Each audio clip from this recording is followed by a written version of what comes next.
Assalamualaikum warahmatullahi wabarakatuh. Perkenalkan, saya Imam Wahyujati, dosen Prodi Hukum Keluarga Islam, Institut Agama Islam Anak 2, Kuala Tungkal.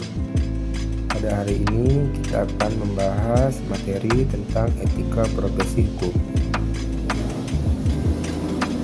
Adapun tujuan dari pembelajaran etika profesi hukum adalah: 1.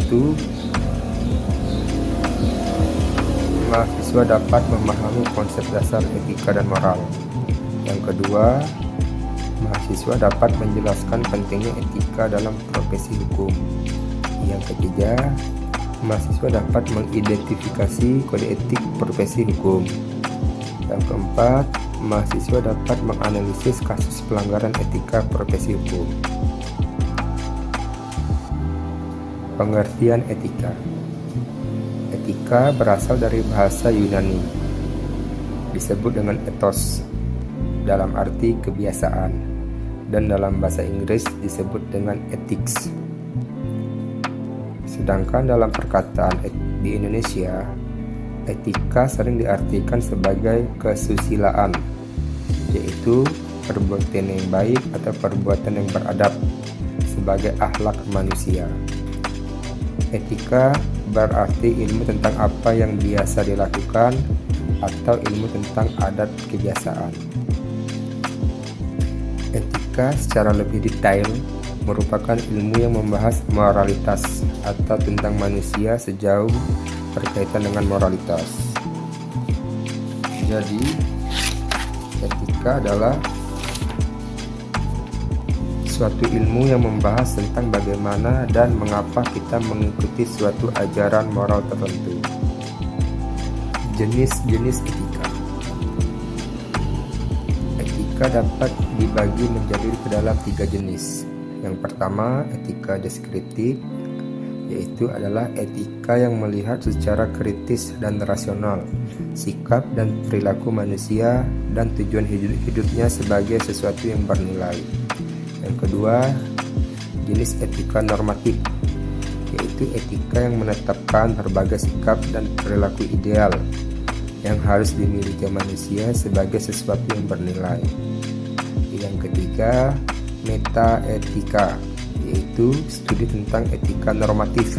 Metaetika bergerak seolah-olah bergerak pada taraf lebih tinggi daripada perilaku etis, yaitu pada taraf bahasa etis atau bahasa yang digunakan di bidang moral. Itulah jenis-jenis etika yang ada. Ciri-ciri etika dalam Al-Quran. Pemikiran etika dalam Islam lebih banyak diwarnai oleh doktrin-doktrin Al-Quran yang selama ini diyakini oleh umat Islam sebagai petunjuk. Menurut Haider Bagir, ciri-ciri etika Islam adalah sebagai berikut. Islam berpihak pada teori tentang etika yang bersifat fitri, yaitu artinya semua manusia pada hakikatnya baik muslim maupun bukan muslim memiliki pengetahuan tentang baik dan buruk. Yang kedua, moralitas dalam Islam didasarkan pada keadilan, yaitu menempatkan segala sesuatu sesuai pada porsinya. Yang ketiga, tindakan etis ini sekaligus dipercayai pada puncaknya akan menghasilkan kebahagiaan bagi pelakunya. Keempat, tindakan etis itu bersifat rasional. Islam sangat percaya pada rasionalitas sebagai alat untuk mendapatkan kebenaran. Nah, itu ialah ciri-ciri etika dalam Al-Quran menurut Haider Bagir. Dengan demikian, etika adalah teori tentang perbuatan manusia menurut baik buruknya dimanapun ia berada, kapanpun hal itu terjadi, kelak ia mendapat sanksi sebagaimana firman Allah dalam Al-Quran dalam surat Az-Zalzalah ayat 7-8 dan di dalam surat Al-Imran ayat 98, padahal Allah Maha menyaksikan apa yang kamu kerjakan, dan surat Al-Imran ayat 99, tidak lengah terhadap apa yang kamu kerjakan. Pengertian profesi. Profesi adalah pekerjaan pelayanan yang dilandasi oleh persiapan atau pendidikan khusus yang formal dan landasan kerja yang ideal, serta didukung oleh cita-cita etis masyarakat. Adapun ciri-ciri dari suatu profesi adalah mempunyai keahlian khusus, pendidikan tinggi, dan tanggung jawab sosial, dan memiliki kode etik. Profesi berbeda dengan pekerjaan lain yang tujuannya memperoleh keuntungan semata. Profesi itu memusatkan perhatiannya pada kegiatan yang bermotif pelayanan. Nah, yaitu di dalam profesi ada beberapa contoh seperti profesi pendidikan, profesi kesehatan, dan profesi hukum.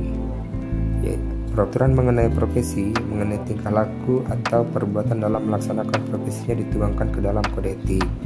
Peraturan itu biasanya dibuat oleh profesi itu sendiri yang digabungkan terus dimuat ke dalam sebuah kode etik. Profesi hukum ialah suatu kegiatan pelayanan di bidang hukum melalui pendidikan tinggi hukum berdasarkan etik. Kode etik profesi hukum yang bersifat umum memang tidak ada karena profesi hukum sangat bervariasi. Hal ini tampak dari adanya beberapa kelompok profesi hukum, antara lain hakim, jaksa, advokat, notaris, dosen hukum, polisi, dan sebagainya. Bahan penyusunan kode etik. Yang pertama adalah moral. Moral adalah nilai yang berlaku sehingga menimbulkan baik dan buruk. Suatu tindakan dengan tindak merugikan orang lain berdasarkan nurani diri. Moral bersumber pada agama, adat istiadat, dan ideologi, dan menanamkan nilai-nilai moderasi beragama. Itulah salah satu unsur bahan baku dari kode etik, yaitu moral, dan tidak pula kita menanamkan nilai-nilai moderasi beragama seperti nilai kemanusiaan, yaitu menempatkan nilai-nilai kemanusiaan sebagai landasan utama dalam beragama dan berinteraksi dengan sesama. Yang kedua, nilai moderasi beragama yaitu kemaslahatan umum,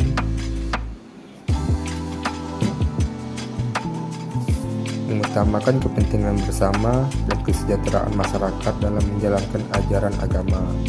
Yang ketiga, dalam menanamkan nilai-nilai moderasi beragama tadi, kita harus adil, yaitu menjalankan ajaran agama dengan menjunjung tinggi keadilan dan kesetaraan bagi semua orang.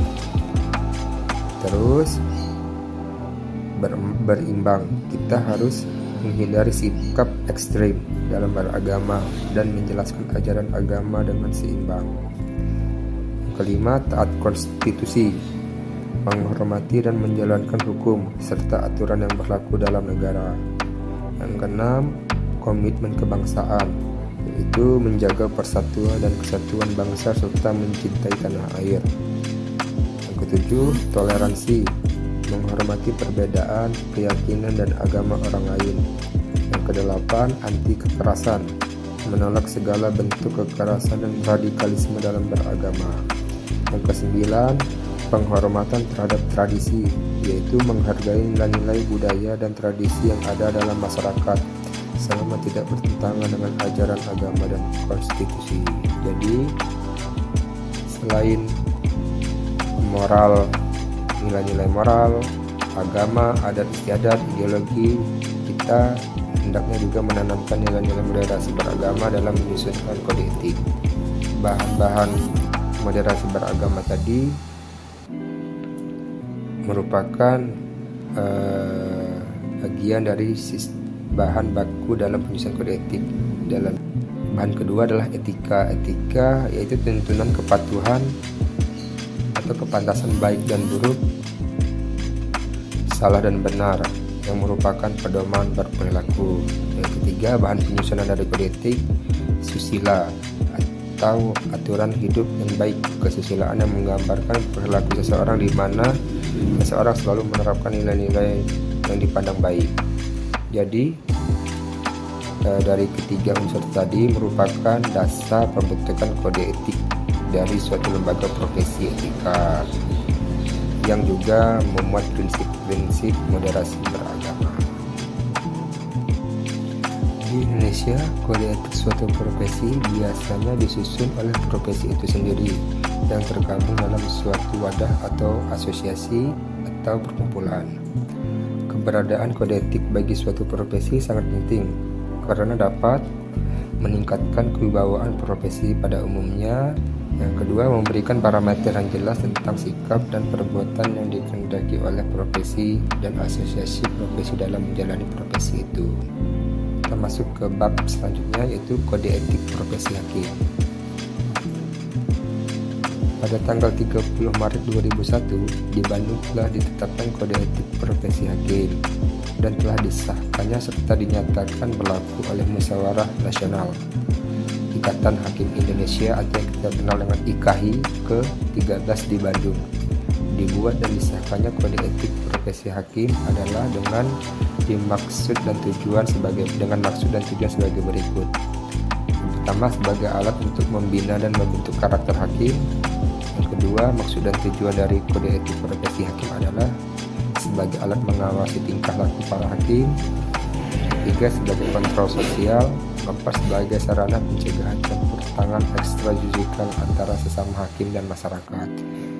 Itulah maksud dan tujuan dari kode etik hakim yang dibuat di Bandung pada tanggal 30 Maret 2001 oleh Ikatan Hakim Indonesia pada Munas ke-13 di Bandung. Kita masuk ke kode etik profesi jaksa. Jaksa adalah profesi yang merupakan kuasa dari masyarakat. Profesi ini bekerja untuk dan atas nama masyarakat atau negara yang membawa kasus-kasus yang merugikan kepentingan umum atau masyarakat ke pengadilan. Kode etik jaksa diatur di dalam Peraturan Kejaksaan Nomor 4 Tahun 2004, yaitu tentang kode perilaku jaksa dan tata cara pemeriksaan atas pelanggaran kode perilaku jaksa. Kode etik profesi advokat. Kode etik advokat adalah seperangkat aturan, prinsip, dan norma perilaku yang harus dipatuhi oleh seorang advokat dalam menjalankan profesinya. Kode etik advokat disahkan pada tanggal 23 Mei 2002 oleh Komite Kerja Advokat Indonesia. Kita lanjut ke kode etik profesi notaris. Kode etik notaris adalah seperangkat aturan moral yang mengatur perilaku notaris dan dalam menjalankan jabatannya yang ditetapkan oleh Ikatan Notaris Indonesia atau yang kita kenal dengan INI dan peraturan perundang-undangan terkait. Kode etik notaris bertujuan untuk menjaga martabat dan kehormatan profesi notaris sehingga memastikan pelayanan yang jujur, adil, dan bertanggung jawab kepada masyarakat. Kode etik notaris ditetapkan di Bandung pada tanggal 28 Januari 2005 oleh Komisi Kode Etik Notaris. Kita lanjut ke Komite Etik.